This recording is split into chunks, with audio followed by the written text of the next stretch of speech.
Ang hirap mag-decide kung anong bibilhin na birthday gifts para sa pamangkin ko. Ang daming pagpipilian.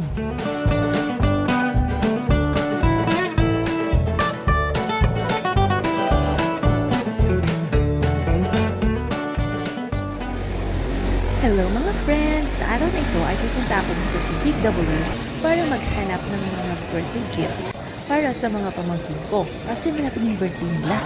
So, gusto ko magpadala ng mga birthday gifts para sa kanila.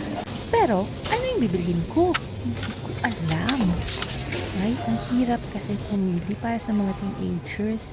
Hindi ito, kasi mga lalaki yun. Girl yan eh. Oh, medyo iniba nila yung setup dito guys sa Big W sa amin. Nag-renovate sila. Tapos, hindi ko na alam kung saan yung mga bagay-bagay. Uy, may sale. Uy, bahala muna yung mga pamangkin ko. Hanap muna ako dito. No, pwede kong bilhin kung meron. Ang ganda nito. Ang ganda ng kulay. Parang type ko. Magkano to? $5 lang ba? Kasi feeling ko talaga guys, it's time to replace na yung mga damit ko na, yung mga ganito ko na long sleeve na mga tops. Kasi mga galing pa yan sa mga ukay-ukay eh. At saka ilang years ko nang suot-suot yun. Ito $5 lang, brand new pa. So, gusto kong bumili nito. Tapos, yung mga luma kong mga damit, i-chapwera ko na sa ukay-ukay or something. Pamigay sa iba. O diba? O di kaya pang bahay. Para medyo tumino naman yung itsura natin pag lumabas tayo ng bahay, diba? O ayan, hindi ko na alam talaga kung saan yung mga bagay-bagay dito. Kasi iniba nila yung setup ng department store. Pero, andito naman lang ako sa books. Tingnan ko na lang muna kung may mga books dito na pwede kong bilhin para sa mga pamangkin ko. Ano ba? Hindi ko alam eh kasi mga teenager na sila. So, nasanay kasi ako dati na mga bata pa sila, maliliit pa sila.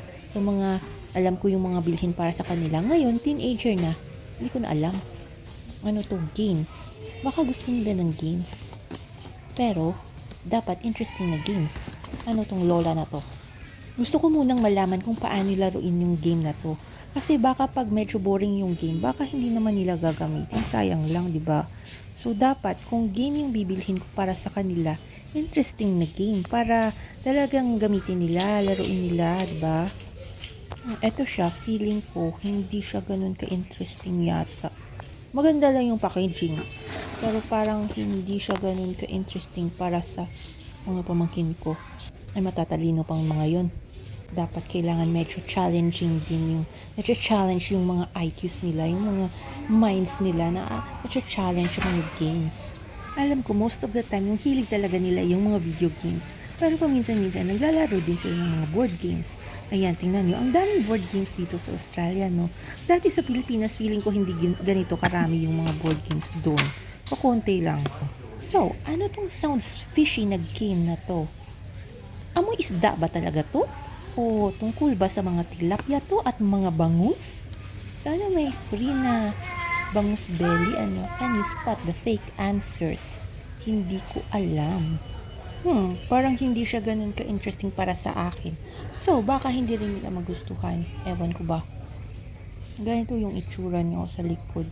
Maganda rin yung packaging, of course. Pero, hindi ko alam kung ganun siya kasaya. So, pass na lang muna ako. Goodbye isda, tilapia, bangus, at whatever. $29 siya. Ang daming mga board games dito guys. Pati mga card games, ganyan. Eto, dito naman, mga card games naman dito. Yung Uno cards, wag na yun kasi meron ako niyan. Tapos, dalawa actually yung pack ko kasi yung pamangkin ko meron din. Binigyan niya ako ng isa. So, meron na ako. Tapos, dito naman, mga board games. Time out muna tayo at tingin-tingin muna tayo dito sa mga Barbie dolls. Yan. Sana may pamangkin ako na babae dito para pwede ko siyang bilhan ng sangkatutak na Barbie dolls. Every time may bagong Barbie doll, bibilhan ko siya. Ano naman to? May negosyo si Barbie. May t-shirt printing business yata siya dito. Ang galing ni Barbie. Negosyante rin siya. Ang saya nitong mga play sets kasi makapretend yung Barbie doll na kung ano siya. $54. 20% off. Tapos, ito siya yung laman ng box na to. Yung mga kasali dito sa play set na to. Yan. May hanger siya, may mga t-shirts. Tapos, meron siyang parang printer or something Ewan ko ba anong tawag dyan. Yan ba yung silk screen ba yun na printing? Yun ba yun?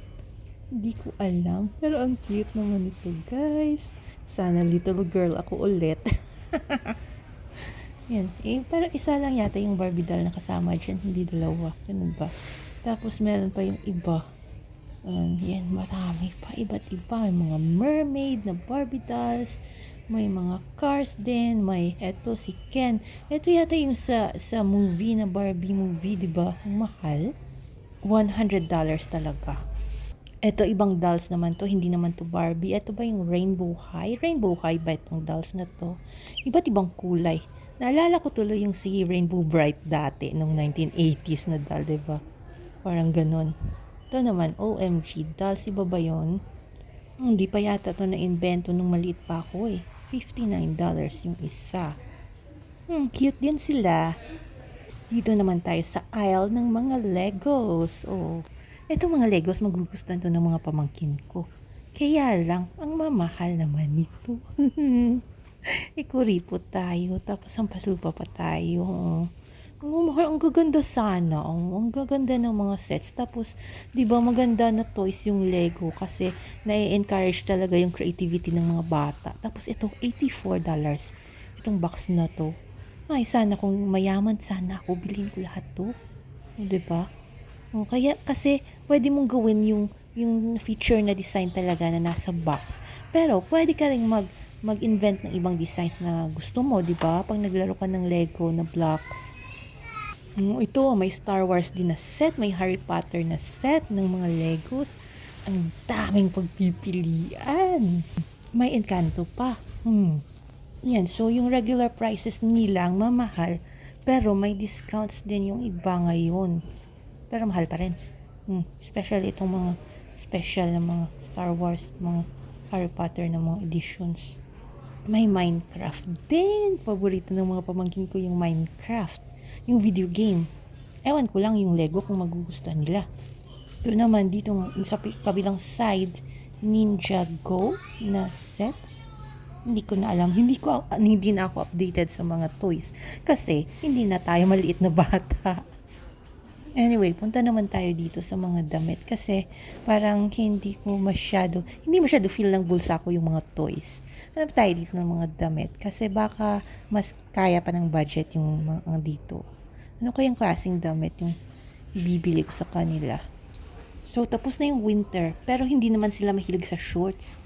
Palagi nakalong pants yung mga yun, tsaka palagi naka-long sleeves. Uy, ito kaya mga pajama. Uy, itong pajama, tingnan natin. Pero, anong design naman yung bibilhin ko para sa kanila? Dalawa silang magbe-birthday. Ano kaya? Uy, eto. Optimus Prime. Feeling ko magugustuhan nila to. Kunin ko to. Okay? Saka itong Cookie Monster, kunin ko rin kaya para sa isa naman. Kasi parang ang saya. Kunin ko to. $35 lang. Okay, so solved na ako. Nabili ko na yung mga ireregalo ko sa mga pamangkin ko para sa birthday nila. So, tingin-tingin na lang muna tayo dito. Mga pajama. Yan, ito na yung laman ng basket ko. Ano pa kaya yung mga magandang bilhin dito? Tingin-tingin muna tayo dito kung saan na yung mga iba't ibang mga items dito sa department store. Kasi naiba na yung mga lugar nila eh. Pero ito, siguro kailangan kong bumili ng gift wrap paper or paper. Ay, bili ako ng paper bags. Oo, lalagay ko ba i-wrap ko pa ba? Kasi ipapadala ko sa kanila eh. Baka makrumple lang sa package kung i-gift wrap ko pa. Pero alam ko, kailangan ko bumili ng yung paper bag na panglagyan ng gifts para sa mga pupuntahan kong birthday party soon. Yan, bili na ako ng ito. Para naman to sa ibang friend na birthday na imbitado kami. So, ayan, siguro. Maganda ba to? Okay ba to? $4.99. Pwede na yan. Tara, let's! Punta na tayo sa cashier at babayaran ng mga to bago tayo malugi. Uy, ano to? Mga lips na mga lollies. Uy, mga candy. Mga lips. Nakakatuwa. Alis na ako.